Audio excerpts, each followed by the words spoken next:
Je suis Nicolas Juel, responsable du digital chez Coca-Cola sur l'ensemble des marques du groupe et notamment Fanta dont on va parler aujourd'hui. Je vais vous présenter le brief qu'on a fait passer à notre agence Starcom il y a quelques temps maintenant.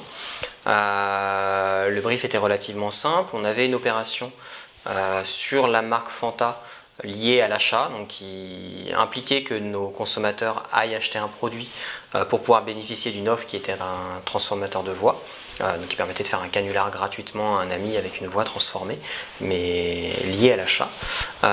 Donc notre problématique, c'était de générer des achats, générer des ventes et donc de driver du monde dans certaines typologies de points de vente pour s'assurer qu'on ait un relais de l'offre auprès de personnes qui sont capables d'y accéder et pour y accéder donc d'acheter un produit. Le brief s'arrêtait à peu près à ça, si ce n'est qu'évidemment la cible sur Fanta était plutôt les jeunes, donc dans les 15-24 ans.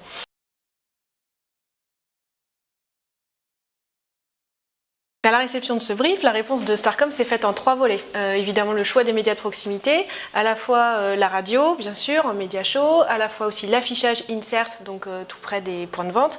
Et puis on s'est dit que c'était la bonne occasion de lancer une campagne SMS en partenariat avec SFR.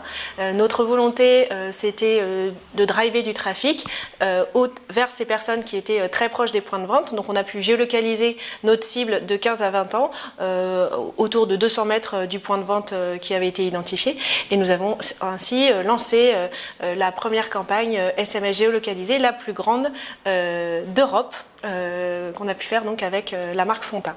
Et nous avons aussi, dès l'amont de cette campagne, orchestré la mise en place d'une étude qui nous a permis d'avoir une mesure des résultats, puisqu'on sait bien que dans ce genre de dispositif, l'insatisfaction peut provenir de la non-traçabilité des résultats. Donc cette étude nous a permis d'avoir une mesure très claire des retombées de cette opération.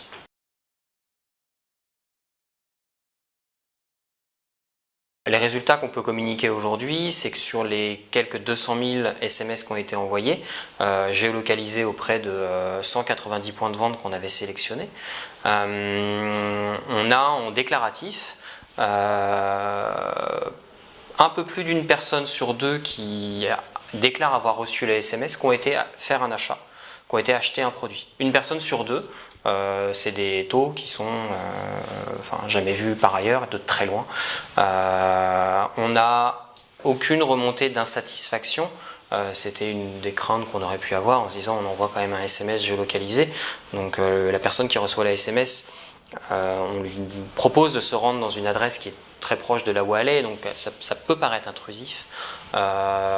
Aucune insatisfaction, aucun avis négatif, du fait bien entendu qu'on ne cible que des personnes qui ont accepté de l'être et qui ont volontairement accepté d'être opt-in géolocalisé.